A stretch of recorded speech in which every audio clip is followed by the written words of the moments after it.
मैया घास गढ़े नहीं जइबो। भले तो बेच दिहे गैया के मैया घास गढ़े नहीं जइबो।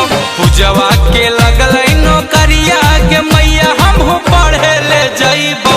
पूजवा के लगल नौकरिया के मैया हम पढ़े ले जइबो।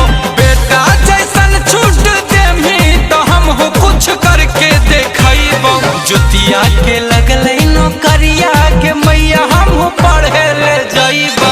पूजवा के लगल नौकरिया मैया पढ़े ले जइबो।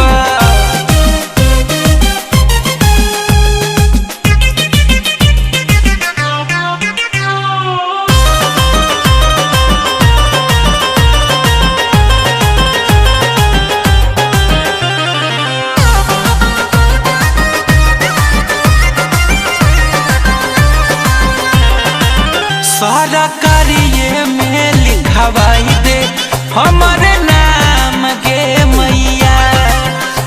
बवा स्कूल से ता कर